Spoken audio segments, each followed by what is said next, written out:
Starting good?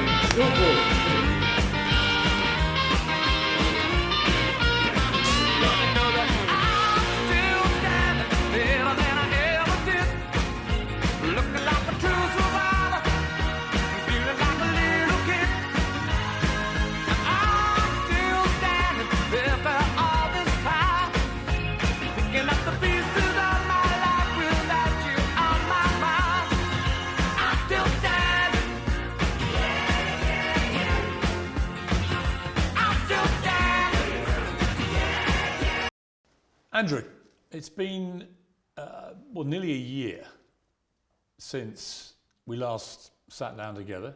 Very different time. It was in my London studio, and 8 days after that, you got arrested. What's the year been like for you? It's certainly been an interesting one. I've been constrained this entire year. I spent 93 days in a Romanian dungeon, 5 months locked in my house, and now I'm restrained within the country of Romania. So it's certainly been a turbulent time. The moment you got arrested, it was all pretty dramatic. The video came out, the world saw it, a lot of people smashing into your home. Did you have any inkling, warning that something like this may happen? I knew it. I kept saying before I was arrested on every single podcast I did, I said, you get 3 lives in the world. The first life, they're going to cancel you, they're going to slander you, they're going to delete your access to social media so you can't defend yourself. The second life, they're going to try and put you in jail for no reason, and if you continue to speak against the power, they're going to assassinate you. I knew I was on my second life. I kept saying it. I knew it was coming. I didn't know the bullshit reason they'd use, but I found out once I was in a cell. When you were arrested, you don't speak any Romanian at Zero. all, and they didn't speak English to you. Correct. So you were taken to a cell. You had no idea what they were alleging you'd done. I was arrested on the 27th of December, so because of Christmas and New Year's and other problems, they couldn't even translate my paperwork for 2 weeks. So for the first 2 weeks I was in a prison cell, I had no idea why. I was given papers in Romanian. I could read human trafficking, I understood, but I was like, human trafficking who, when, what? None of this makes sense. I waited 2 entire weeks inside of my cell before I was given an English translation, and then I realized exactly how ridiculous the whole case was. Just to clarify, I am accused of helping my friends get big on TikTok. That is what I'm accused of. I told some girls I know how to post on TikTok to become viral when I was at the time the most viral person on the planet. And they are saying I'm a human trafficker for that reason. It is insane. Well, we'll come to what you've been accused of. It's more serious than the way you've categorized it, but we'll come to that. There is a lot of speculation that the reason the Romanian authorities knew that you were back, because you were en route, I believe, to Dubai for a New Year's Eve party, is that you were interacting with Greta Thunberg on social media, and you had a pizza in front of you which came from a well-known Romanian pizza store. Is there any truth to that? I don't think so. I think that they know where I was. A lot of people knew where I was, and they had instructions from higher up to teach me a lesson. I was on my second life, and that's exactly what I'm going through right now. There's an irony to your situation, because you always said the reason you came to Romania was precisely because you thought you could avoid being in this situation. Well, I loved Romania, and it's a strong Christian nation with strong traditional values.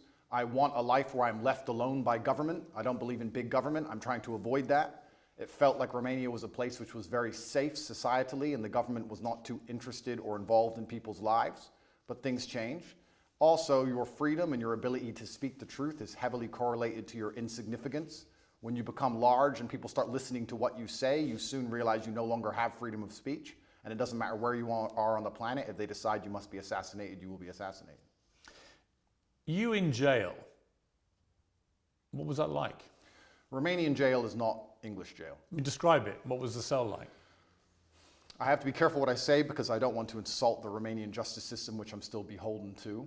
However, it's exactly as bad as people would expect it to be. Luckily, it was in the winter, so the cockroaches were not too bad. It was also during Ramadan, so I didn't have to eat so much, which was helpful because of the situation. I think the most stressful thing about it is I had no idea how long I was going to be in there for. I was dragged from my house. I was given papers in Romanian. I didn't know why I was there. I found out why I was there, and it was garbage. I couldn't seem to get out. I could have been held for years. It's very stressful. And the best thing you can do is turn to God and train as hard as possible. I did thousands of push-ups a day every single day. Were you in solitary in this period, 3 months? No, I wasn't in solitary the entire time. Sometimes I was by myself, sometimes I was with other guys, and sometimes I was with my brother. So, when you were on your own, Were they keeping you in there for 24 hours a day? Were you allowed out? No, I wasn't allowed out. There was no yard time. It was 24 hours a day, locked in a single room, probably 3 or 4 steps large, and you do nothing but stare at the wall. And you. How many days did you do that for, on your own? 11, 12. I mean, that's a pretty grim scenario for anyone. Life's grim. For you, always being Mr. Confident, you've said, interestingly, that you wouldn't categorize what you were feeling as depression because you don't believe in the concept of depression. You and I have argued about that before. But it sounds to me, from what I've seen you say when you've talked about this, that that was pretty close to depression, what you were feeling. Life's grim. And if you want to be a superhero, you have to understand in every single superhero movie, he is losing for 80% of the movie. He's going to suffer for the majority of the movie before he wins at the end. I've always wanted an exceptional life, Piers, and I'm not a coward. And I knew that by telling the truth about certain issues, I was going to pay the price for it. So I won't say that I deserve to be in jail, but I certainly put myself in there by telling the truth to the populace and telling the truth and living. But when you're on your own in that cell, what were you thinking? It's a long time to self-reflect, right? It certainly is. And I think my number one concern when I was in jail, despite the fact that my situation was dire, were my concerns as a man and all the people I have to take care of, and my children and my family and the people I pay for and all the people who work for me. And truthfully, I wasn't worried about myself, I was worried about everybody else. And I think that's the true masculine frame. Did you get emotional? Did you shed tears in your cell? I'm an emotional man. I think men are hyper emotional. We just have to control it. I was extremely busy inside of my jail cell. I had lots of push-ups to do. I was very concerned about the people on the outside. I was trying my best to get out. It's difficult for me to answer the question because it was an interesting frame of mind. I knew that God was watching and I had to perform. It's very difficult for me to go through life saying I'm the top G, I'm this, I'm that, and speak about mental resilience and mental toughness, and then the second I'm thrown inside of a solitary confinement cell, cower out. I'm not that person. There's some other people who talk about mental toughness and want to give advice, and when bad things happen to them, they end up addicted to prescription drugs. I'm not a coward and I'm not a liar. No, but it would be perfectly natural to be emotional in that scenario, and there's no shame in admitting that. I was emotional. I missed people. I missed them, and I knew they missed me. So I felt a strong sense of missing. But you cried. There were tears that ran down my face, but I did not cry. I mean, that's crying. I would disagree. Because you're worried about admitting that. You think it sounds Absolutely weak. not. That's a perfectly fine scenario to cry in, but I think the act of crying is an act of desperation. To sit and to cry is an act in and of itself. To do push-ups, thinking of your children with tears running down your face, but you're concerned with finishing as many push-ups as possible within that day, I do not consider that crying. I consider that tears running down my face. When you found out what they were alleging you'd done, sexual assault, exploitation, and so on, what did you feel about that? What was your first reaction? My first reaction was, the standard playbook. The standard playbook for anybody who speaks up against power is sexual exploitation. Isn't it the normal one they go to? Can't we name like 10 or 15 people right now they hit them with this exact same garbage? Name a full-grown man who's 36 or 37 years old who's not had sexual relations with a woman at some point in the past. And the way the Matrix works is they lie by omission, right? They just hit Russell Brand with it. I think they hit P. Diddy with it this morning. Julian Assange just got hit with it. He's still in his cell. But lots of people get hit with these allegations and it turns out to be true. A lot of people get hit with them and they turn out to be false. So. Yeah, but you're sort of trying to make out all the people you just named are innocent. You don't know that. Of course I don't know that, but a lot of people get hit and it turns out to be false. Why would you assume they're innocent? Well, I'll tell you why. Because the way the Matrix operates is it chooses something which is heinous. If they accused me of drug dealing, nobody would care. They choose something which is heinous, so the process itself is a punishment. So they damage your reputation throughout the process, regardless of whether it's successful or not. Then what they do is they lie by omission. They throw you in a cell and they contact everyone you've ever interacted with. 2,000 people I know were called, and they were looking for one person to say they're a victim. By the way, they failed. They did not even find one. But if they did, they would then say, Andrew Tate's victim, he's a sexual assaulter. And they would remove the testimony of the 1,999 people who said I'm a very nice man. Lie by omission, and then they put together this entire package, use the mainstream media to convince the world that you deserve to be in jail, and that is how the Matrix operates. I mean, to be clear, I don't know if you're guilty or not. I do. You're perfectly entitled to say that, and you know, right? Of course I know. But I don't know, and I will await any trial that comes to see what comes out in the trial and see what happens, right? So I'm not going to prejudge the trial. I'm not going to judge you and say, I think you're guilty. I don't know. right? We are where we are. You've been charged with serious crimes, and it's likely you'll face a trial, and we'll see how that all plays out, obviously. Going back to jail, how were you treated by other people? Everybody in jail was extremely apologetic to me. All of the staff, the police officers, everyone who worked in the jail, the person who served me my meal, everybody was very sorry for what happened to me. They made it very clear they knew it was garbage, and they were apologetic. That was the only vibe I could give you. They were kind of like, listen, you got too big. I'm sorry. This is how things work. And sorry, here's your meal. Nobody had any real problem with me. None of the prisoners had a problem with me. Did you get into any fights? There was a couple scenarios where violence could have occurred, but I think once people realize that violence is a certainty and that you do not operate under a fearful realm, they often aren't so interested. So people threatened you? I wouldn't say they threatened me, but they would have liked to have got the opportunity to threaten me. And what happened? And they realized that would have been a bad decision. And all in all... Well, what did you say to them? Because you don't speak Romanian, so... I didn't, you're right. I actually used a quote from Street Fighter. I said, I quoted Dowson, and I said, they do not understand the secrets of yoga fire, because I knew they had no idea what I was talking about. It was near the washing machines, and they looked at me like I was completely crazy, and they walked away. There's more than one person? Correct. And they made it clear what? That they wanted to... I have to be careful what I say, because I'm still beholden to the Romanian judicial system. Yeah, but that's just an incident in jail. That's Correct. nothing to do with the system. An incident report was written, and it's better I don't mention it. But there was a direct threat to you. I've had threats, yeah, and I have threats every single day of my life, and I think jail is a hyper-pressurized version of reality, and you need to have an extremely strong mind so you don't attack yourself, and an extremely strong body so others don't attack you. And I understood that there was a threat of violence at all times, and I just decided to go through life extremely respectfully, but make it clear if that's a decision somebody else wants to make, that I'm prepared to partake. One of the things I would think about, other than my family, immediate family, but one particular member of my family, if I found myself in jail, would be my mother, and what she would be feeling and what she'd be thinking. She's been incredibly supportive to me. I know yours has to you. Did you think about your mother? I was extremely concerned for her. I was concerned because the media establishment were hounding her. She was obviously very worried, but she knew she raised strong sons. But we're her number one protectors, and I was concerned for her. I wasn't concerned for myself in jail. I didn't even suffer in jail as much as I did when I got out. I didn't have nightmares in jail. I had nightmares once I left jail. I was in the middle of a battle. I don't think you get PTSD while you're fighting. You get it afterwards. I was in the middle of a battle trying to make sure that everybody I love and care about is taken care of and trying to make sure that bills are paid. Please understand, the day I was arrested, which is a year ago, every single bank account that I have was frozen. All of my assets were taken. I haven't had a dollar of money since January. You had 10 cars taken, I think. 15. 15 cars and how many properties? 15 cars, 6 properties, 20 diamond watches, gold bars, cash, land, every single bank account, millions and millions and millions of dollars. What was the total value of everything they seized? 16, 17 million. Pounds? Yeah. And they took all of it. And I still don't have access to any of these things. I mean, as we're doing this interview, you're expecting to hear sometime today as to whether you may get those possessions back. Is it all or nothing? Do you get it all back or nothing? Correct. As we sit here, the judge is deciding whether I get all of my items returned or I get none of them returned. And truthfully, under the law, I should have never had them taken in the first place. So we're going to see what the judge decides. And I have to put my faith within the Romanian judicial system. I have no other choice. I'm not a coward. I'm not going to run. But let's not talk about the Romanian judicial system. Let's talk about the judicial systems of the world. I've recently seen some very scary decisions in America and England and these Western democratic nations. You see people doing 20 years for attending peaceful protests. So you start to sit and wonder when you're in these situations, what is a trial? What is a judge? What is this? These are just people in a room. Which peaceful protest are you talking about? There's been a few.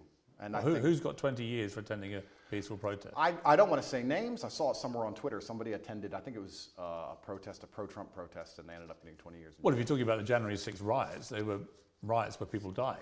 Well, it's interesting. They're not peaceful protests. Well, it's interesting because the world is actually very nuanced. And what I tried... Well, that wasn't nuanced. That was a huge mob of what people I tried to do, attacking the US Capitol. Well, what I tried to do is I try to look at a broad spectrum of events, and I try to put things into a nuanced view, and I don't try and take a instant black or white point of view on things. And the fact that BLM were rioting and destroying the entire nation for months and during that exact week, and then some other people got together with an opposing political view and are facing serious prison time for doing less damage than BLM did.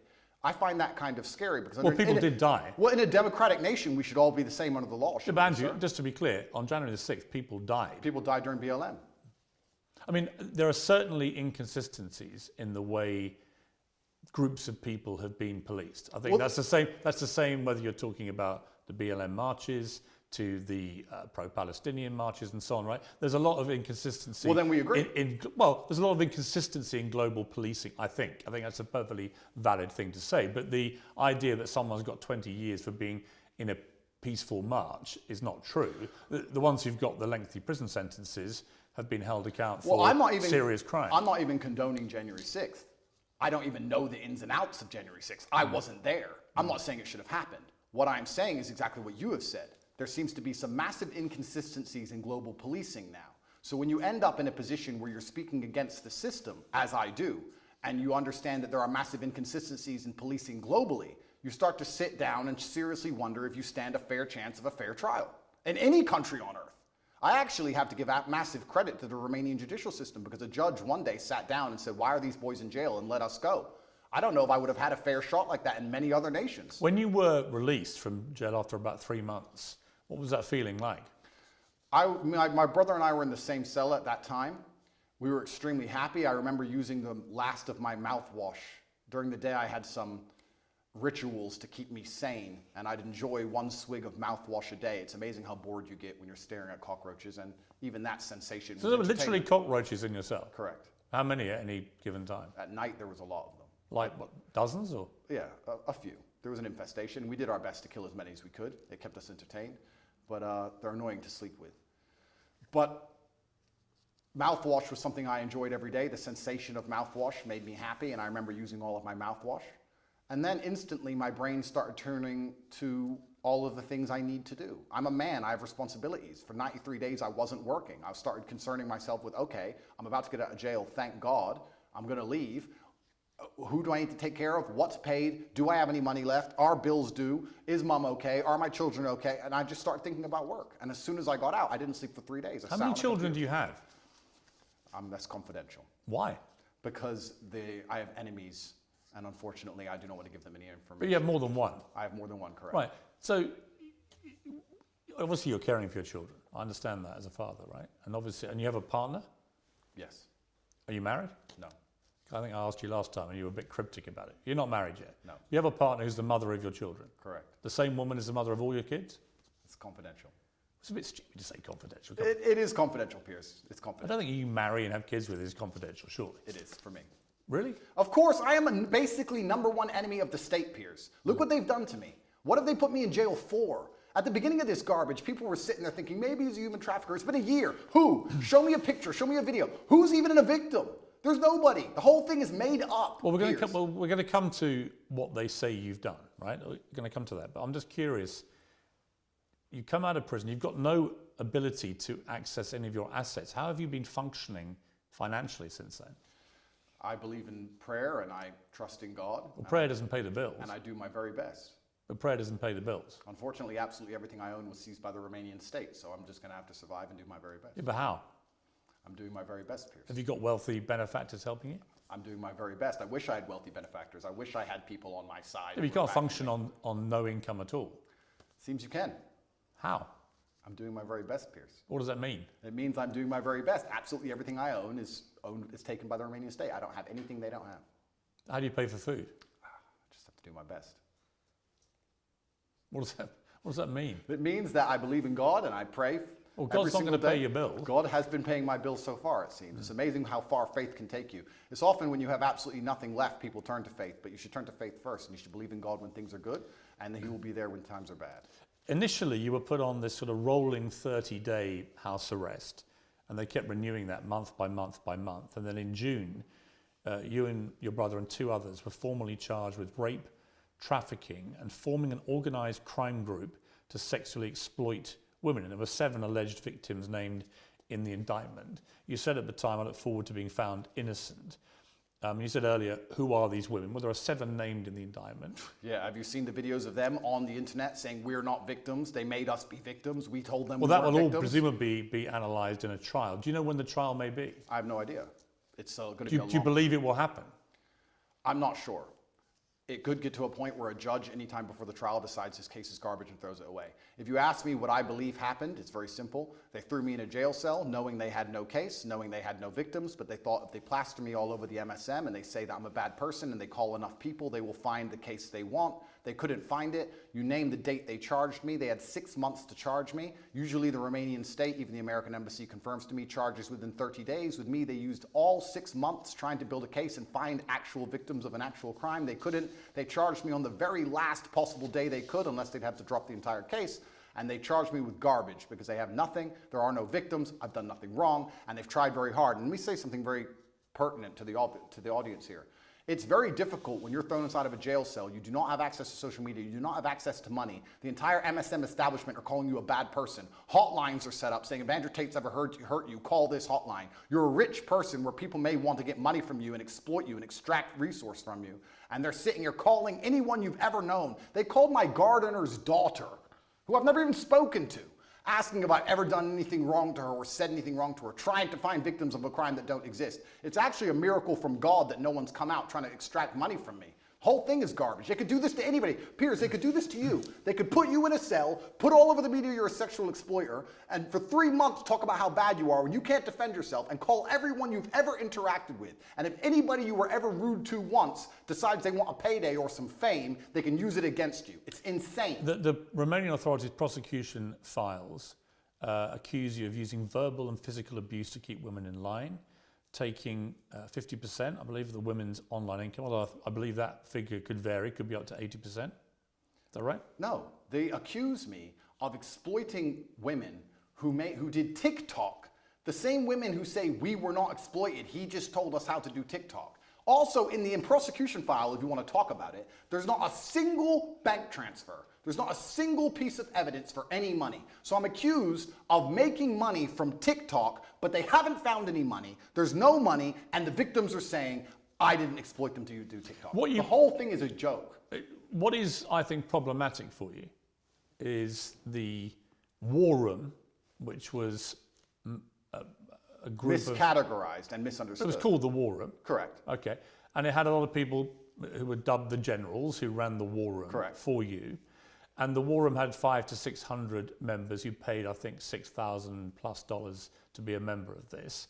And when you saw the logs of the web chats between people from the war room to each other, a lot of it made disturbing reading. Were you disturbed by it when you read that? Firstly, a lot of that is bullshit. A lot of that's fake. Secondly... You think that literally those logs are fake? Absolutely. Secondly... But the BBC verified them. The BBC verified them, or they're the same people who verified the vaccine. Those people, they're liars, firstly. A lot of them are fake. Secondly, were you disturbed by anything you read? No, because none of it's real, firstly. Secondly, there's 4,000 members in the war room. Thirdly, the war room is about masculine personal development. We talk about fitness, making money, strength. We talk about very important things. There's 4,000 members inside. If you're telling me that amongst 4,000 members with 24-hour chats 7 days a week for the last 5 years, they've managed to find 2 guys talking locker room talk, and that somehow offends the world, then nobody understands how the world works. That's not why I was in jail. It's nothing to do with the war room. I was in jail because I spoke against power, because I told the truth about COVID, because I told the truth about the war in Ukraine, because I told the truth about all of these things. I don't understand why people would want to put you in jail for giving your opinions about COVID or Ukraine. Why would they? Why wouldn't they? Well, why would they? Why would they say that Andrew Tate's opinion is so important on Ukraine that we have to put him in jail? I don't buy that. Okay, because I was the most Googled man on the planet, and I had a huge affinity with the most troublesome demographic for the Matrix, which is the young masculine youth, the people who you need to die in wars, the people who you need to psyop into being slaves to build the roads while telling them that they're not allowed a point of view and they're not allowed an opinion on anything. And I was saying things which was going against the narrative. And the Matrix, the way it operates is it uses the MSM to purport lies, to inject slave programming into people's brains so that we live lives which are not good for us but are good for them. And I was sitting there unplugging it. Why would they sit there and say, we've put together this massive psyop, we're going to convince everybody to inject themselves with poison, and we're going to lock everyone in their houses, and it's all a lie, and we're going to let this one guy who everyone listens to... Andrew, it wasn't all a lie. Yes, it was. It wasn't. There was a new novel coronavirus. Okay, I'll tell you what. I'll tell you what the facts were, and you can then laugh at them if you wish. Sure. But there was a novel coronavirus, COVID-19. It was killing thousands of people a day. Really? Yes, That's absolutely. Scary. Yeah, and I know people who died, Who doesn't? I know people who died before Corona. Fine, I'm sure people die of lots of things, but it was killing exponentially thousands and thousands of people, and then vaccines were developed at very high speed, and they managed to save, in my estimation, millions of lives. You may not agree with that, Absolutely. but those are facts as assumed by the body of scientific and medical experts in the world. The body of scientific and medical experts, you mean the Matrix? I could get... What is the Matrix? The Matrix are a bunch of people who can come up with studies from the sky to say anything they want them to say, so they can use the MSM to purport garbage inside of people's minds. So you end up locked in your house, clapping for the NHS like a performing seal, injecting yourself with experimental poison for the 9th time. It's a lie. There was no reason to lock everyone in their house. More people died from missed cancer appointments than anyone ever died of COVID. People always got the sniffles before COVID, and they've always got it since. Let me ask you a question. Hang on, sir. it wasn't. Where has COVID gone? It wasn't. Diseases don't go away. It wasn't. Where's COVID gone? It wasn't. Well, the COVID strains have got milder, as indeed flu did. Flu used to kill. So it's gone away now. Well, flu pandemic in about 100 years ago killed 50 to 100 million people, and it's got steadily milder over the decades since. This is normal medical science pathway for most pandemics, right? So on that, I mean, your sort of cast iron, it was all Matrix, MSM nonsense, is palpably untrue. Well, I'll tell you why that's not untrue. Let me tell you my personal experience with COVID. I'm an extremely logical person.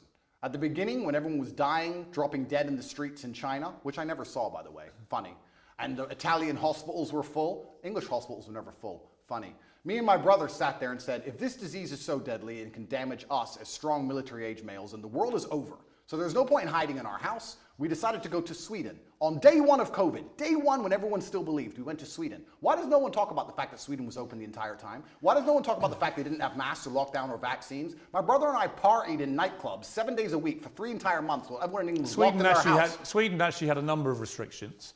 Not when I was there. It was open. Not as draconian as we had in the UK, and there are certainly legitimate questions to ask about the scale of our lockdowns. I think people panicked. They saw what was happening in Italy, which had the second best medical healthcare system in the world, and people were dying in massive numbers and the hospitals were overrun. So people may have panicked. Did you hear about the guy who died in a motorcycle crash and it was a COVID death? Did you hear about that one? Well, there was certain Downing Street didn't seem very concerned with there COVID. There was a long debate about people dying of COVID or with COVID. I know all that, but the bottom line for me, it is indisputable that COVID was a deadly pandemic that killed a lot of people. It turned out a lot of older people more than young people, but they didn't know that at the time, not for a long period. The vaccine saved millions of people's lives. There are legitimate questions about some of the boosters, about some of the side effects of the vaccines, as there are, by the way, with all vaccines. But the idea that COVID is some invention by the Matrix to suppress and control its people is for the birds, Andrew. It's for the birds. It seems the birds and I our friends. I don't think a smart guy like you actually believes that. Of course, I and that's absolutely one of my problems. believe that. One of my problems I have with you is that I think you are intelligent, but I think you also adopt positions that you know are going to get the anti-Matrix mob inflamed. And it's just these all-encompassing views you have. COVID was a load of nonsense. Vaccines are all dangerous and killing more people than they say. Never said that. I said the COVID vaccine. Well, COVID vaccine, well, you don't think they worked? No, of course not, because the idea of course a vaccine, they worked. The word vaccine in and of itself is that you get... They save millions of lives. If you get a vaccine, you do not get the disease. They changed the definition of vaccine in the dictionary so they could continue to inject us with this pointless poison. I had the vaccine for polio. I've never had polio. You got the vaccine for COVID, and you're bragging online how you have COVID for the 8th time, but it's not that bad because you've had 6 injections. It's insane. And please understand my position. Please understand that I'm a person who doesn't believe any of these studies, don't believe any of this garbage, don't believe the Matrix. I'm a person who was in Sweden for 3 months as everyone was afraid, locked in their houses, partying at will. It was perfectly fine. They had a lower death rate than the UK. They had a much higher death rate than their neighbouring countries in Scandinavia. Did you know that? They had a lower death rate than the UK. Did you know that? It doesn't, no, I didn't know that. It doesn't matter to you? Of course not. So you wouldn't compare them to their immediate neighbours. You'd only compare them to a country in the UK. If you think lockdowns worked, Piers, if you think lockdowns... I think lockdowns were only acceptable as an immediate panic move, which it was, before there were vaccines. The moment they had a successful vaccine program that worked, then there was no justification for further lockdowns. You're a very important person, and you're very well respected. I'm not important, I'm a journalist. No, you're very important, and you're very well respected within the UK, and you've been famous for a very long time. Were you invited to the party at Downing Street, or were you not in that sort? No. No? Oh, that's a shame. And I thought the behaviour... Because they seemed very concerned about COVID on the TV, and by the way, they didn't seem to give a shit as soon as the TV was on. I thought that was disgraceful, and I thought Boris Johnson and the people working at Number 10 who were having those parties. When I had friends of mine who were literally saying goodbye to their mothers on FaceTime on their phone because they weren't allowed in to see them. I knew people in care homes where it ripped through and killed a third of the people in the home in 2 weeks.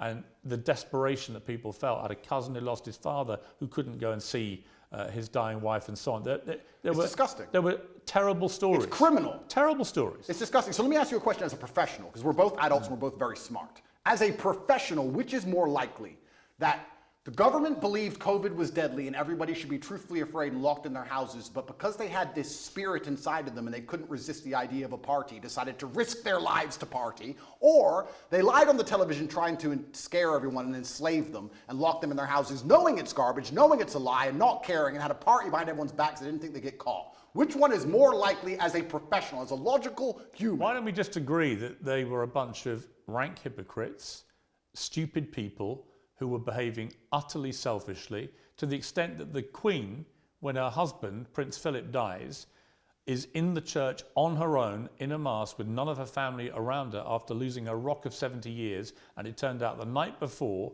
Downing Street had, I think, 2 parties, including a karaoke party. I think that was shameful and disgraceful. Well, so we can agree on that, right? We can agree on that, and we can wake up and start to realize, oh, maybe the government doesn't care about us. Maybe the government lies to us. Maybe they tell us things and try and scare us, but they don't actually care themselves. Maybe all they are is hypocritical, self-interested people. Maybe they are. Maybe they use the MSM to purport their lies, to keep everybody enslaved while they do whatever they want, and that is the matrix in and of itself. And if you speak against it and people listen to you, I'll repeat this. Your ability to speak freely is directly correlated to your insignificance. If you're as big as I was, the most Googled man on the planet telling the truth, you will pay the price, Piers. And that is why I was locked in that cell. And I do not regret it, because I live true to God. I'm not going to sit here as a coward and not tell the truth to people for as long as I live until they put a bullet in my head. Let me ask you about the lover boy method. So the suggestion is that you and your brother and others, let's talk about you, that you deploy the lover boy method, where you would make women fall in love with you.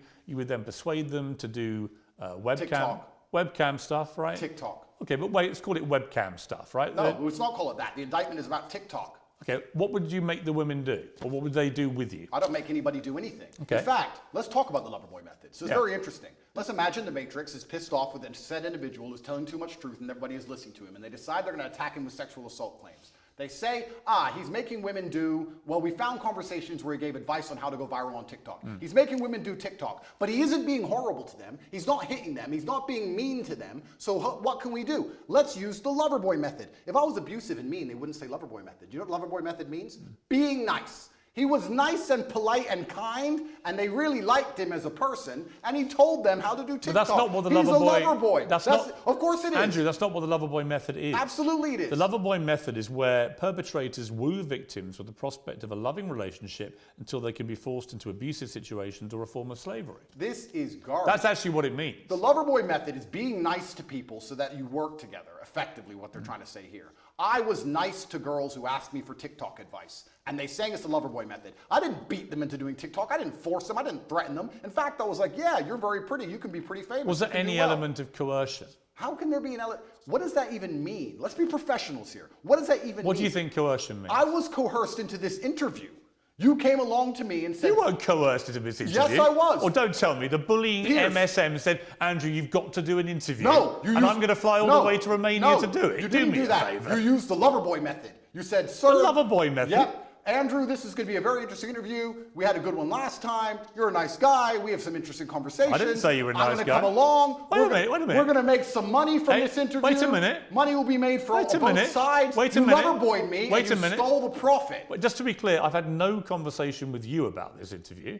And the conversations I've had with your intermediary were very professional. And I said, I would like to do an interview with you. Were you nice? I'm always nice. Loverboy. You can't believe you used niceness to loverboy me, because this is a profitable enterprise and I was coerced here. I make no pretense that I've come all the way from London to Romania to interview you because, yes, I want to do it on my show, and that will clearly benefit me and my show. Am I a full-grown consenting adult who decided to do this show? Yeah, but you're not being coerced into doing this. Am I a full-grown consenting adult who decided to do this show? Yes. Okay, so I wasn't coerced, correct? But what's that got to do with what I've asked you? Because you were nice to me and you're saying that I wasn't That's nice to you. I didn't even talk to you. Being nice is the lover boy method, and that Andrew, adults have no Andrew, personal responsibility. And I wasn't if you're nice to someone, they become your slave. I wasn't nice to you, and I didn't call you a nice guy. I feel lover boy. I feel lover boy. Do you? Piers. I'm sorry. Well, I'm sorry. It's fine.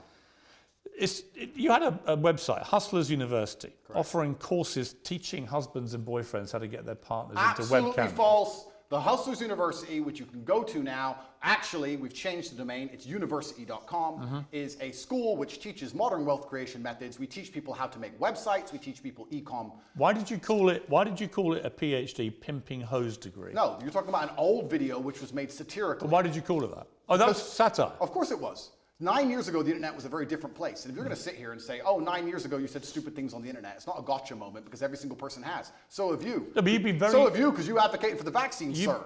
So yeah, you said absolutely. stupid things on the internet. Yeah. Life, that's how things go. It's satirical. I also said I'm an astronaut. Do you believe I've been to the moon? Because I haven't, believe it or not. Hustlers University teaches children how to make websites, and it's There's only one reason I'm asking you. advice. Only reason I'm asking you. You've repeatedly said in interviews since you were arrested that you have never categorized yourself as a pimp. You don't think you're a pimp, right? Well, what about all the rappers? Did you ask Ice Cube if he's a pimp and a murderer and a drug dealer? I'm not Jay-Z sold crack. I'm not interviewing. I'm not interviewing them. I'm asking you whether you have at any stage in the last 15 years been a pimp. Of course I've not been a pimp. I've said I'm a pimp. I've said I'm an astronaut. I've said I'm a cowboy. I've said I'm the strongest man in the world. I've said I'm James Bond. Throw me in jail. Are you just... Put me in jail. Okay. I deserve it. 9 years ago, I made a joke on the internet. So here's my question. Are you a fantasist? I'm not a fantasist. Do you have a persona that's just not you? Of course not. I am me. Well, if you are you, why would you repeatedly call yourself a pimp and then now say you've never been a pimp? Are you going to sit here and say that because I've once said, oh... I'm curious whether if you're trying to say to me you didn't mean any of the things you said. So I'm asking myself, well, why should I believe anything you say now? In other words, is what you say actually what you mean? Is Andrew Tate real? Or do you have a complete persona that you've fueled for money that has nothing to do with the real you? I don't know. You tell me. I exaggerated on the internet 9 years ago for comedic effect. I'd walk into a nightclub and there'd be girls at my table, like every other man who walks into a nightclub, and I'd say, pimpin'. Oh no, put me in jail. 93 days was not enough with the cockroaches. I should go back. This is a matrix attack, Piers. Every single person, every single man out there has done things worse than I've done. In fact, I will argue, if you put 99.9% of men through the level of scrutiny I've been through by multiple federal agencies, you will find a lot worse than him saying he was a pimp on the internet 9 years ago. You will find actual genuine crime. And I've done nothing. I live true to God. This is all garbage, and it's not real. Like I said to you, I don't know if you're guilty or not. I do, okay. And I am not guilty. No, it's a matrix attack. I want to be clear to you, I'm not preempting your guilt. I've come here with a completely open mind. You've been charged with serious offences, but I am not going to judge you because I'm not a judge, and this is not a courtroom, right? But it's interesting to me that one of the biggest charges against you is that you're a misogynist. And you've always said, I'm not a misogynist. And then the last time I interviewed you, you said, well, I may have said some things that may have been misconstrued.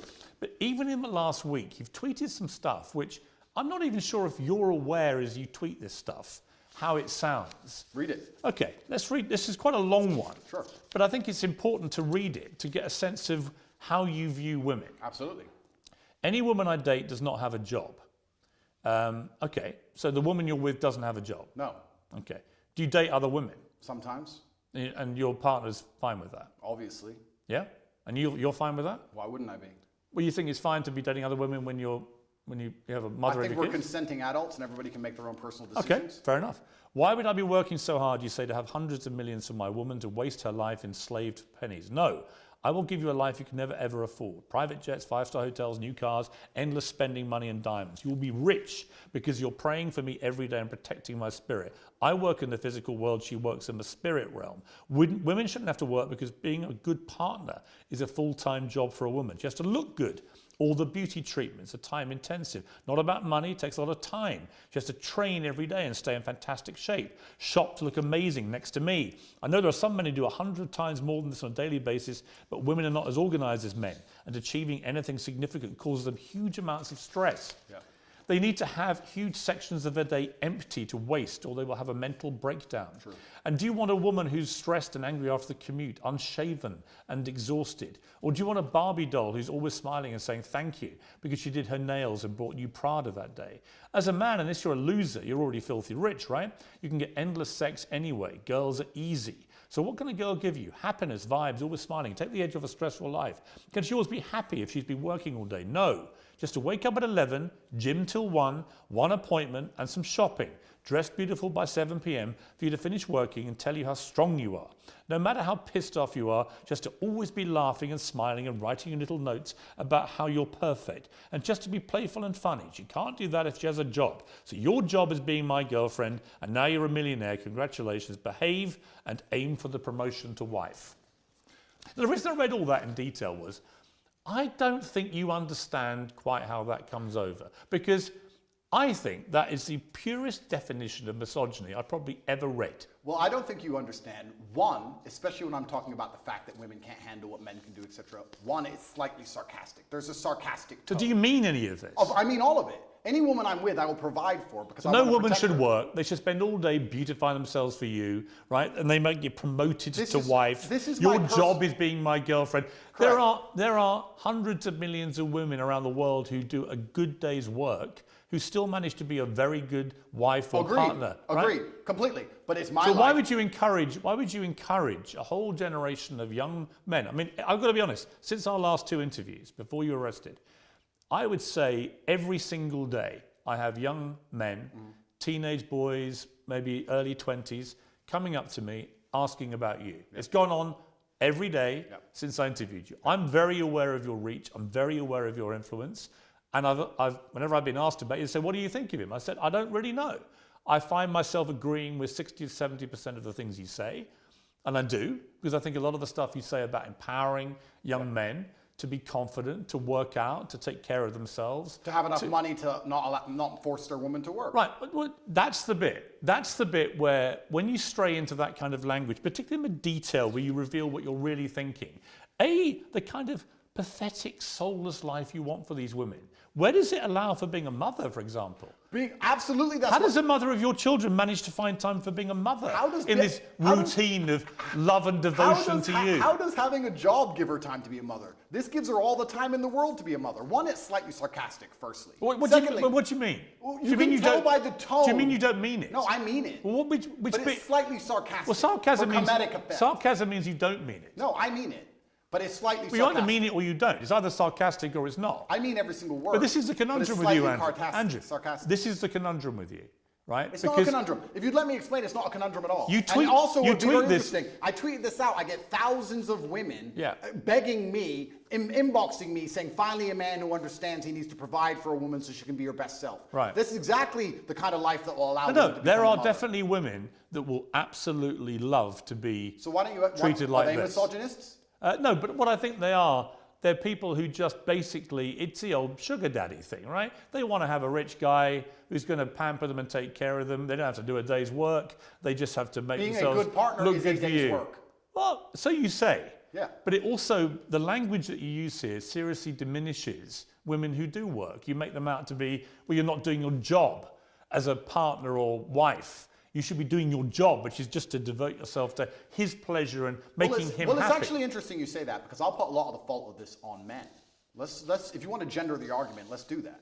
I think that a lot of the reason why women can't live this life, if they so choose, if you're a woman who decides to work, then go to work. I don't care. But if you're a woman who decides she wants to retire, it's because she can't find a man who could provide for her at this level. Do you think when a woman marries a billionaire that she wants to go get a job in Starbucks? Because in my experience, when they marry extremely successful men, they don't want a job. I'm sure Ronaldo's wife isn't begging to go work in IKEA. Actually, No, Ronaldo's wife works very hard. she works for herself, which is different. And her family. Of course, Yeah. which is different. She's a hard-working woman, actually. Absolutely, because being a fantastic partner and having a bunch of children is a bunch of hard work. And she also finds the energy to have businesses on the side. Fantastic. But you So don't what we're want, saying here, no, but you don't want women to have businesses. no, I'm saying if you're with a man of my stature, you don't have to work. Now, if I met a perfect woman and we were together and we were happy. When you say a man of your stature, with respect, right now you have no income, no possessions, Correct, I'm and you're completely facing flat facing broke. serious criminal charges. I mean, I'm not quite sure what stature you think you're currently selling, but it ain't great. Okay, well then it's a shame all those women inboxed me after I put that tweet out saying, I've got we no- agree with you. I think you should interview I all met of a them for woman their yesterday who, when I misogynistic said I views. was coming to interview, was immediately like, "Oh, can you put a good word in for me?"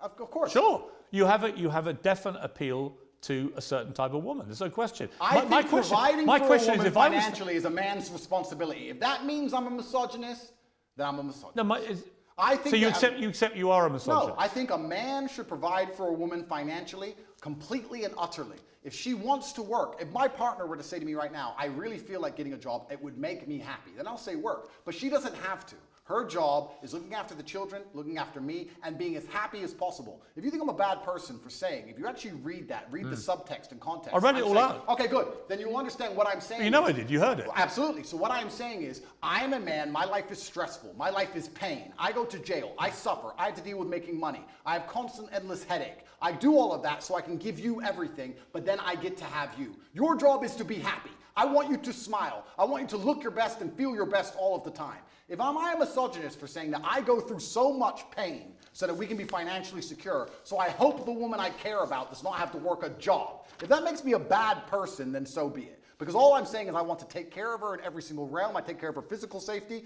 I take care of her financial security. That is my job as a man. And if more men acted like me, you will see that the world will be a happier and better place.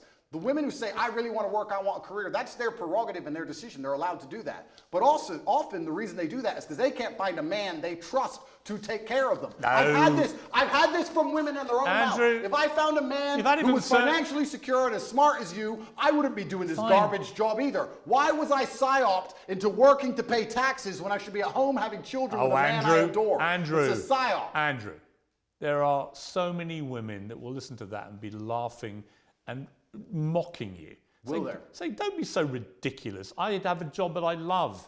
Maybe they're being paid even more than their man, right? The real world isn't the one that you categorize. The real world is varied and nuanced, but I am talking about my life experience. And my experience, any woman I love does not have to work unless she decides to. Fine, you're the boss, you're in charge. Her job is to make you happy. Her job is to make herself look good. Her job is to work out for your benefit, blah, blah, blah, blah, blah. It is actually just misogyny. Do you think a woman looking good, do you think a woman looking good and working out has no benefit at all to her?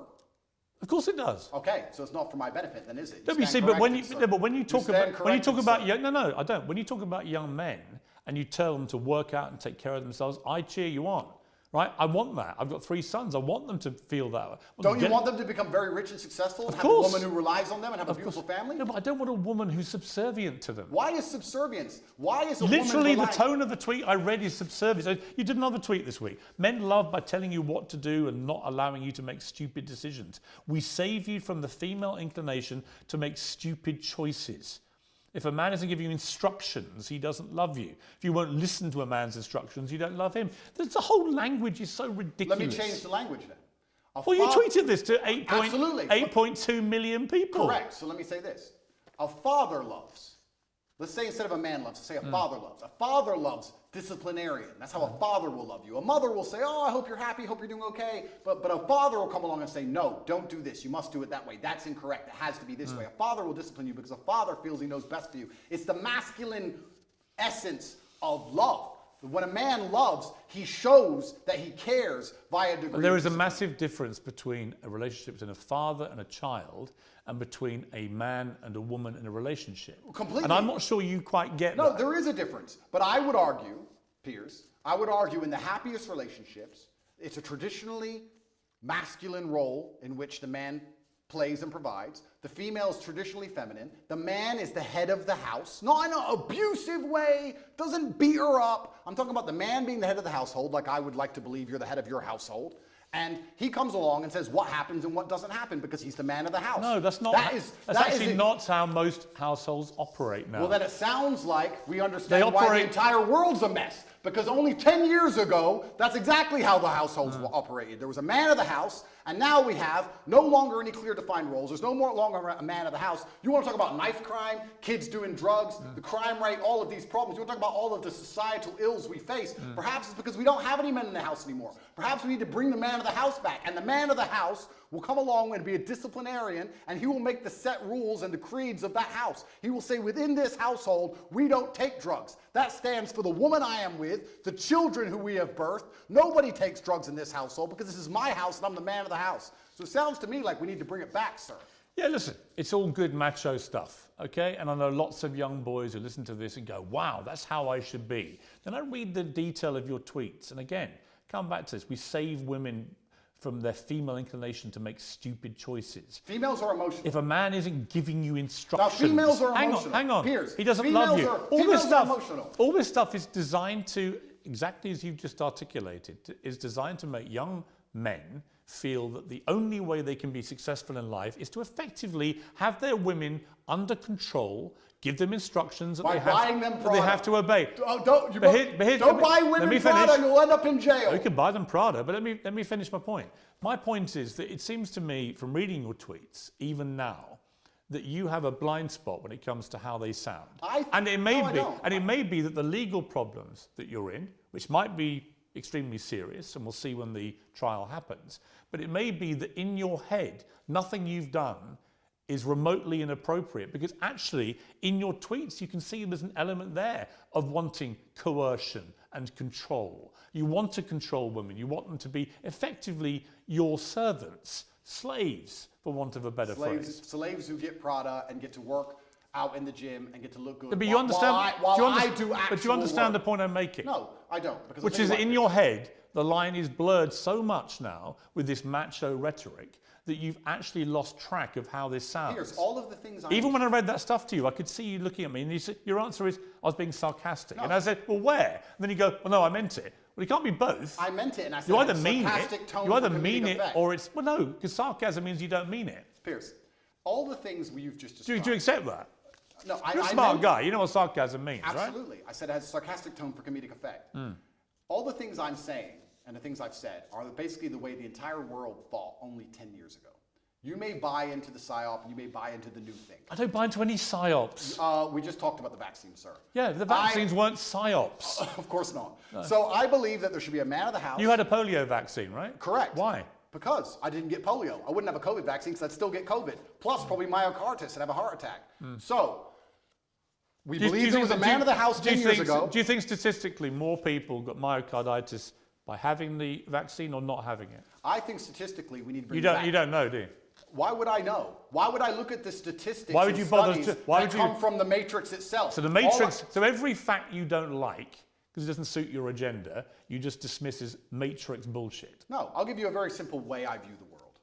COVID can't hurt me, so why would I take their injection? You don't have to. Point two. You don't have to take it. They tried to make us, including you. Yeah. You told people they should why? have the vaccine. You know why? And if they don't have it, they shouldn't leave their house. You know why?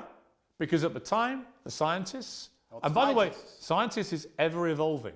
At the time I said that, the scientists said if you had the vaccine, it would prevent you transmitting the virus. The Matrix. That turned out to be wrong, and they issued updated advice saying further studies said that actually you could transmit it. And at that point, you know what I did, which you never do? I held my hands up and went, I was wrong because the advice changed, and now I would not say the same thing. That is called actually evolving opinions when facts change. That's actually how a civilized democracy works. Oh, is it? We live in a civilized democracy, do we, sir? I actually would argue that point with you for a very long time. I don't think we live in a civilized democracy. Another point I want to make here, if I had cancer or if I was at threat of a genuine disease which could actually harm me, would the NHS text me 10 times a day trying to get me treatment, or would I be sitting there waiting for 8 months to even get an appointment? They wouldn't care about me and they'd let me die. So the fact that they will endlessly text me and try and beg me to get this poison should have been an alarm bell for anybody with a brain. Actually, I tell you what the NHS has sent me. I'm a 58-year-old man. In the last few months, they've sent me one about a flu jab, which I'm going to have, because I think it stops you getting flu, and flu's nasty. A COVID booster, which I won't have. I think I've had enough of those. I'm fine with that, thanks. They sent me one about having a check for bowel cancer, which I've done and came back negative, and so on and so on. The NHS texting system is for our benefit. You don't have to do it. No one's holding a gun to your head. The Matrix isn't saying, if you don't have this, Andrew Tate, we're gonna do something to you. Do you have any idea?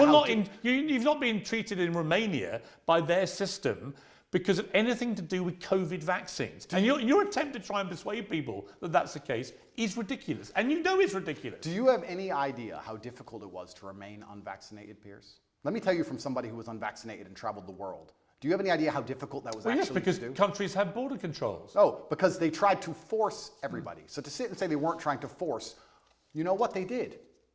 They said, come get the COVID vaccine. It's good for you. It's going to help. They tried to coerce you by being nice. They tried to lover boy everybody. They tried to use the lover boy method to force people to get the COVID vaccine. It just came to, we need to put all these people in jail. Andrew, they were being nice to people, trying to help them. Unbelievable. Nobody forced you to have it. Did you have the vaccine? Absolutely and utterly not, sir. My principles are not for sale. I would have stayed in my house to the end of human time and sat there as a pureblood, the last one, the last pureblood on the planet before I inject myself with poison. You're not making an MGM trailer. Yes, I am, because it's a matter of principle. I am not a farm animal. My blood is mine. It does not belong to the government, and I decide what is in it. Right. All right, so you have a polio vaccine, but not a COVID one. So your brilliant brain has determined that you know more about the medicinal and scientific benefits of individual vaccines. And the polio one, you decided with your brilliant brain, we'll have that. But even though a lot of people, by the way, have had side effects to polio vaccines, did you know that? Yes, correct. Is that the Matrix doing that? No, I didn't say the Matrix gave them the side effect. Oh. I've just told you all the reasons I didn't get the vaccine. Right. You've already described it at length. But you work out with your brilliant mind which vaccines to have? Correct. Okay. Correct. Okay. You realize you can join my email list on CobraTate.com. You can sign up for free, and I'll tell you which vaccines you should I wouldn't come to you for vaccine advice. Why, Andrew? Because you have zero experience. I didn't get the COVID one. Advice. I obviously did pretty good. I avoided the poison shot while everyone else got it, so I'm actually pretty proud of my track record. What happens if you're found guilty of the things you're charged with? Well, then I'm going to have to go to jail, I assume. What's the maximum sentence you could get? I don't know. Yes, you do. I actually genuinely don't. You've never asked your lawyers? It can be between 3 to 8 years, I think. So you do know? I don't know the maximum. But if you were to serve 8 years, having served 3 months and know how bad that was, could you cope with that in a Romanian jail? Interesting question. Could I cope with it? Yes. Would I be the same afterwards? I'm not sure. What do you think even the 3 months did to you as a man? Well, it was a fantastic test from God to make sure I am the man I say I am, because I think there's a lot of people who speak about masculine excellence who are not the men they say they are. When trouble appears, you often learn that they are nothing but postures. I had nightmares for a very long time. I couldn't sleep. I struggled with certain things. I would check my bed sheets every single night for cockroaches religiously. I had a problem with that. But I never turned to therapy. I never turned to drugs. I understood that all of these things are from God and they're given to me so that I can become a stronger version of myself. And I welcomed them all and I embraced them all. And now that I'm a better, not completely, but almost better, part of me actually misses my nightmares, Piers. Part of me misses training all night. I didn't sleep for weeks, months. You said you didn't have nightmares? No, I had nightmares. I said I didn't have nightmares in jail. When I left, I did. And I kind of miss it because I had so much time in the day to get things done. And now I'm sleeping a full 6 hours. I feel a little bit lazy. So perhaps I need another test from God. And if God decides, Allah is the best of planners, if he decides I need 8 years in jail, then I will embrace those 8 years in jail and do my absolute best to come out as the most formidable version of myself. Have you felt suicidal at all in the last year? I don't believe in suicide. It's haram. I know. You've said that before. But did you feel like you may want to end it all? I would never kill myself under any circumstances. So the day they put that on the news, when they finally take me out, you can know it's a lie. It's haram. I would never kill myself. Lock me in that cell for the rest of my life. I would never kill myself. While you're under house arrest, you tweeted this: avoid women who go to festivals. They're either on some loser's table who's feeding them cocaine or in a crowd of sweaty peasants because they're a sweaty peasant. Endless Instagram stories screaming and having fun to prove to the world they're worthless. Hard pass, festy hoes. Correct. I tweeted that, yes. Again, why would you categorize all women who go to festivals in such an unpleasant way? I actually categorized all men who went to festivals also. Did you read that tweet? Why are you gendering the argument? I think all people who go to festivals are stupid. It is peasantry. I've never been to a festival in my life. I'm not going to stand there and scream and jump up and down for some other human like he's God. I think the whole thing is embarrassing, all of it from head to toe. It's all sweaty peasantry and it's all just drug-fueled insanity. So why are you gendering the argument when I insult the women who go to festivals and also the men who go to festivals, because all of it is peasantry head to toe and I do not regret it. All festivals are peasantry. Anybody who goes, I do not associate with. I've never been to one in my life. I never will. So if you've never been to one, how do you know what they're like? I can see enough. I've seen the sweaty bodies bumping into each other, been to high one. on ketamine, pretending that the song they heard on the radio at home is now more fantastic because they're listening to it from a loudspeaker. I get it, but just it's embarrassing. But to be clear, you've never been to one. Correct. Okay. My infinite brain that understands vaccines perfectly we've also established understands. we have established your brain is unique. Correct. You tweeted a picture of Amanda Holden, very good friend of mine. It's a very harmless picture. She's in a bikini on holiday under a rain shower. looking extraordinarily beautiful. In a sexual pose. And you tweeted, "You are a wife and a mother and you're far past a teenager. There's no need for this post." Agreed. Again, it's just misogynist to say that. It's not misogynistic. Why can't a woman of her age, she just turned 50, why can't a woman of that age actually show off her beautiful body in a nice bikini like that? What's wrong with that? You can call me crazy. You can call me misogynistic, but I think once you reach the ripe age of 50, any woman should not be interested in thirst trapping on Instagram. I think she has bigger responsibilities. I'm sure she's a very intelligent lady and she's done amazing things. She's famous. She's obviously very capable. And I think she could do things more interesting than standing around trying to thirst trap on Instagram like she's 18. Because I think she's above it. I wasn't insulting her. I was reminding her that she's actually such a fantastic person. She's done such amazing things in her life and she's so achieved that she's actually above thirst trapping. I was reminding her of her worth because as a feminist, we're all feminists here, right? We all believe in women empowerment. I'm reminding her of her worth. Are you a feminist? Sure. Well, you're not though, are you? I believe in feminine empowerment, and I think feminine empowerment is in... Yes, I do. And feminine empowerment is in modesty. Modesty is empowering for females. You only believe in... Taking your clothes off for men on Instagram is not empowering. It's empowering when you say, no man but my husband can see my body. That is female empowerment. And I was reminding her of that. I was reminding her of her ripe age and her intellect. And there is no need for that post. How old are you now? I am 36. 36 years old. Correct. At what point will your antics, chugging your cigars and your ripped body in your compound with your security and your Bugattis, at what age does that become a thirst trap? I don't know if that ever stops being a thirst trap. Because so it's fine for you. Once again, one rule for the man, another rule for the woman. Well, it's interesting because I've never heard this argument before, but I'm extremely intelligent and I've already deciphered how this is going to go from head to toe. It's called, I guess we can look at peacocks, right? The male peacock, he shows, look who I am, look what I can do, look at my achievement, look at my beautiful feathers. And I guess you could call it peacocking to a degree. I'm showing the world. I'm extremely physically capable. Yes, that's correct. I'm extremely financially successful. But you stripping off for Instagram is fine. It's not stripping off for Instagram. I'm boxing. When you box, you have no top on. You do it all the time with your cigar and you're showing off your ripped body. That's fine for you. But if Amanda Holden dares do it, that is apparently thirst trapping. I think me boxing with no shirt on is different than a 50-year-old woman posting. You don't just box. I've seen you doing ones where you wander around all moody with your cigar and you're topless and stuff. So fine for you. Are you a fan, Piers? No, I just think it's thirst trap. Do you? Yeah. Well, I don't do that. Perhaps it's successful. Maybe you should start. Perhaps it's successful because I do have a lot of female fans out there in the world, and they pretend I'm a misogynist, but it turns out that 85% of women on the planet seem to agree with me. Every single woman I've ever met in real life agrees with me. I have no female hate at all. I've never had negative interaction with women ever. Yes, you have. With who? Well, what about the BBC journalist that came to your compound?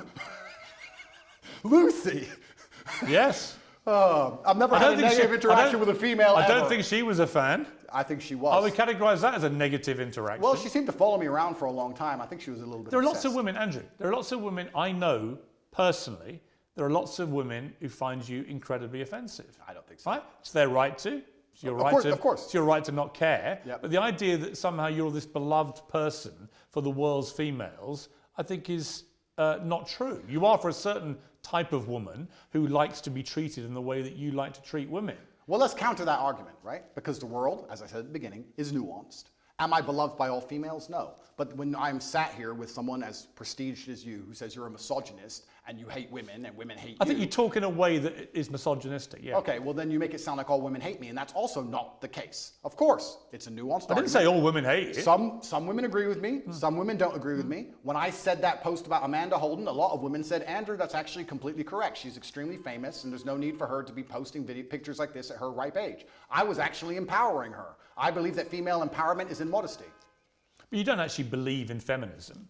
I believe in the idea of... You believe in masculinity controlling women. No. They have to take instructions from you. They have to do what you tell them. And that is actually what love and relationships are about. No, I believe that men and women have different roles. I believe that we were created differently by God because we are the perfect team. I believe that a man who's in his masculine frame is best suited by a woman who's in her feminine frame. I believe when we work together, we can achieve amazing things, whether it's raising children or preserving society. And I believe a man has certain jobs and a woman has certain jobs. You don't understand this about the things I say. When I said there that women make bad decisions in the tweet you referenced earlier, the point I was making is that women are more emotional than men. That is their superpower. That is fantastic. That is a great thing. I love female emotionality. In the tweet before you tried to use against me, I was talking about how I love a woman to be happy all the time, smiling all the time while I'm stressed. I love female emotionality. The reason women are better with children. The reason women are better with children is because they're emotional. That is their superpower. That's not what your tweet said. In a position... You're not even remembering what you wrote. Of course it is.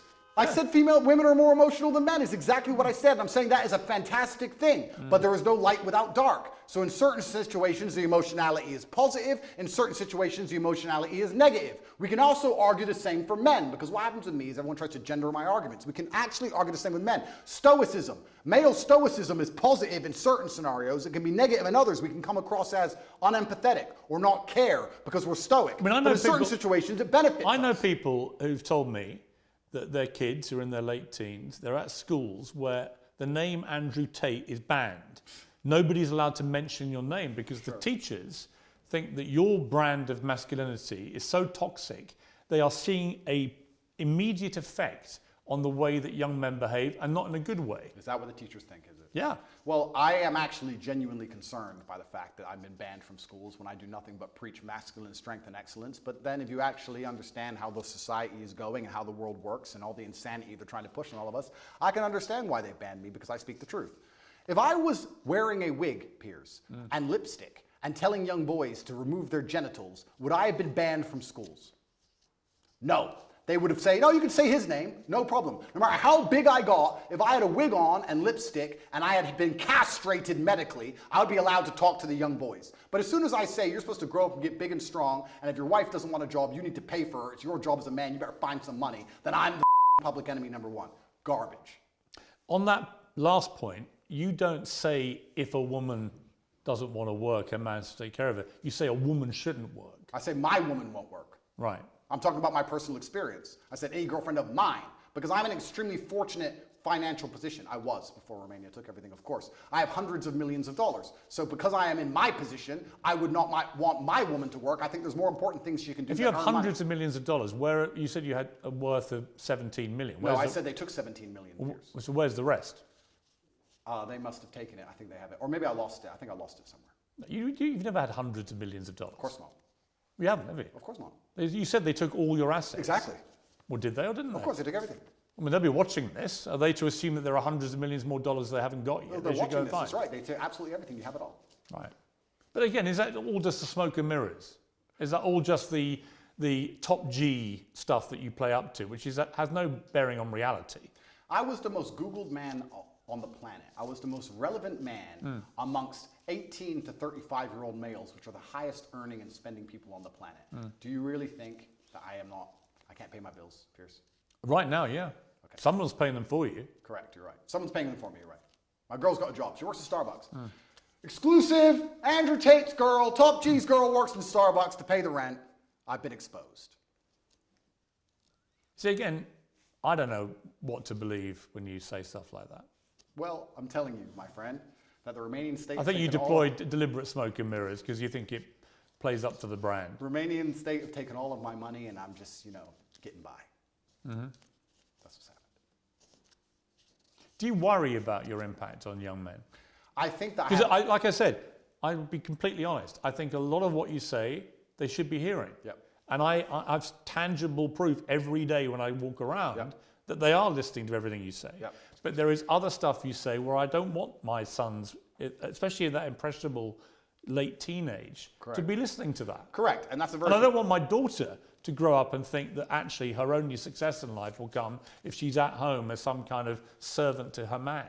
Well, that won't be her only success, but that's a very professional question, and I'll give a very professional answer. I have a massive responsibility. With great power comes great responsibility, and I understand that young men do listen to everything I say. I do think I say good things, but you also made a very pertinent point there. You talked about the impressionable age of a teenager, and it's very easy for a teenager with their hormones and their lack of life experience to take the things I say and weaponize them and use them in the incorrect context. However, that is not my fault. You could argue that 16 and 17-year-olds can look at anything on the internet and misunderstand it. You could argue that all of this transgender garbage and all of these rappers talking about killing each other and all these drill artists talking about stabbing their enemies could be misunderstood by a 16-year-old. I agree. So that's not my fault. However, on that I totally agree. Okay, so I have a massive responsibility. And you are held to a different account, actually, to a lot of those rappers. Absolutely. Right? There's no question. I mean, the far swing is when John Legend rewrote the lyrics to Baby It's Cold Outside because apparently encouraged sexual assault, but wouldn't say a negative word about any of the disgustingly misogynist and actually very violent lyrics of his rap friends. Absolutely. That to me is total hypocrisy. And it is hypocritical. However, unlike all of these other people, I have taken into account my massive power and my massive responsibility, and I try to make sure that I use my words as carefully as possible so that they cannot be misconstrued or misunderstood. Can I make sure that no teenager on the planet who listens to me ever misunderstands me ever? No, I can't do that, but I am doing my very best. What do I actually talk about? What do I actually say? What I do is I come along, and let me give you the broad overview of my message. You're a man, so your life sucks. It's always going to suck, and it's going to be pain. You're going to do nothing but suffer. You're going to suffer as a nobody, or you're going to suffer the pain it takes to become Actually, great. most men don't have that. But you're going to suffer as a nobody, because trust me, nobody suffer. Or you're going to suffer the pain it takes to become great. Life is not supposed to be a happy picnic. You're supposed to get up, work hard, dedicate yourself, get strong, get rich, go through whatever it takes to become somebody of significance. That's my overall message, I believe it's a positive. You haven't got to get rich to be happy. No. In fact, most of the super rich people I know in life are incredibly unhappy. Really? So you're setting a kind of false dream. Well, A lot of rich people are miserable. Have you ever seen a rich person give And a their lot of money people away? who have very little money can be very happy. Have you ever seen a rich person give their money away? Yes, of course. Okay, do you give all your money away? Will that make you happier, Piers? I don't Do you want the Romanian state to take it all? I didn't smile that day. And let me tell you that the reason I tell about men to become financially successful is for two reasons. One, because you have a job as a man to protect and provide, and you can do neither of those things if you are broke. That's the first reason. And the second reason I actually preach to young men to become as financially successful as possible is a greater, broader reason. And I believe we've entered a very interesting stage in humanity where the matrix is finally cracked. 3 or 4 years ago, there were certain narratives you could not talk against. But with Elon Musk owning X, and now we have Rumble, we have a lot more information on the internet, people are starting to tell the truth about many different subjects. There's a whole bunch of them we can name. And I like the idea of people who are free thinking with a free mind, who are not matrix controlled, making as much money as possible because it takes money to win wars, and I want these people to be financially successful. That's why I tell all of my fans who believe in me to become as rich as possible, because they understand that everything the government does is lie to them. And we need finance. You use the word truth there. I don't think it's necessarily that people want to promote truth. They want to promote their opinions. Often people's opinions on facts can be very different. People can take the same set of facts to different opinions. Doesn't mean it's the truth, right? Well, that's true. But I don't believe in this my truth crap, right? Neither do I. But there are facts which have to be accepted. And you can have an opinion about them. You and I can disagree about all sorts of opinions, but actually not facts. Okay, but I can argue this point where the matrix comes out with a fact, and all the opinions countering that fact are censored and they are destroyed, then that fact becomes de facto truth because it's the only version of reality which exists to be ingested by the mind. So you still need varying opinions on all public. Do you think that what you... let's put it this way. Sure. You would have relationships with women and encourage them to take part in webcam sexual stuff? No. Well, actually, yes. Why are we going back to this? Because there's one question I want to ask you about it, right? And both sides made a lot of money, right? Okay. And in most cases, because they haven't complained in most cases, you would assume it was a mutually beneficial transactional relationship, right? I can assume that because thousands of women have been through this and most of them haven't come forward and complained about the way they were treated. It was transactional. But was it moral? Do you think what you've been making money from, park the illegality aspect to one side, do you feel it was moral? 10 years ago, I helped women promote their profiles on the internet. Correct. 10 years ago. Firstly, I have not been involved with it for 7 years. It's not how I make money. I haven't touched it for a very long time. 7 years is a long time. But you made a lot of money from it. I made some money from it a long time ago. How much? Some money. I can't even remember. Millions? Millions? Perhaps. Millions. You made millions of pounds. A long time ago. Well, hang on. It's important. You made millions of pounds from sexual webcam activity where you and the woman doing the webcams would make money. You accept that? No. What I did is... Well, that is how you made money. No. A long time ago, and I talked about this at length on many different podcasts, and I don't hide it. I said a long time ago, 10 years ago, I helped women with the tax side and the technical side and the promotion of their profiles. Well, they work for you. The promotion of their profiles on certain websites. And I said about this, and I said I haven't been involved with it for 7 years. The only reason this is even coming up again is because I'm monumentally famous, because nobody cares. We're in Bucharest. Well, no, it's not. Piers, we're in Bucharest, Romania. Do you understand that there is a video chat studio with girls talking to men online right there, outside that window? I'm sure. In fact, there's about 10 or 15,000 women in this city who do that job now. And the fact that I had I dipped my toe in it 10 years ago isn't even significant. I'm only asking if you think it's moral. Do I think it's moral? Because you speak in such a morally self-righteous way now. do you think that that was moral? Well, I wasn't religious back then, but let me sit and Because analyze. you're now, you converted No, to Islam. yeah, correct. You're a Muslim. Correct. They have, a code Correct. of behavior. Do you think that that fell short of I that have to code? answer as a professional. And as a professional, I would say, judging by my current code, no, I do not think that women being naked on the internet is moral. However, there is... So you made money immorally. You can admit that. It's nuanced like all things, Piers. At the time I was atheistic. I know that some of my girls talked men away from suicide. A lot of men are ridiculously lonely. I would also say a lot of the lessons I know about men and how they think and how lonely and sad they can be and how difficult life is as a man actually came from that era, because I saw a lot of very successful men with a wife and with kids and with money pouring their heart out to some 20-year-old they never met about how sad they were. I learned a lot about the world, and I know that a lot of suicide was prevented, and I made a lot of women millionaires. But would I do it now? No. However, I'm in a very different situation now. I'm a different person. I'm religious. I'm also extremely financially successful. Please understand, Piers, I come from Marsh Farm, Luton. I came from one of the worst areas inside of the UK. I could have stabbed someone. All of my friends were breaking into cars, breaking into houses. Most of my friends are in jail. What did I do? I promoted accounts on the internet. You made money. Didn't sell crack. Didn't sell drugs, didn't rob anyone, didn't shoot anyone, and now, because I am successful, I'm going to be held to this moral standard by people who grew up in fancy homes with white picket fences and went to private schools. Well, no, actually... I am from Marsh Farm, No. Luton, and the biggest crime I committed was completely legally promoting internet profiles. Right. There are people around me who did far Actually, you're worse only going to be held for far less. No, you're only going to be held to the standard of the religion you've converted to, which you've already When you take said, the Shahada, Well, hang all on, your former sins which you've are already erased. said would look at that as immoral. When you take the Shahada, all of your former sins are erased, and I actually encourage you to find the light and convert to Islam. Andrew Tate, thank you very much. Thank you, sir.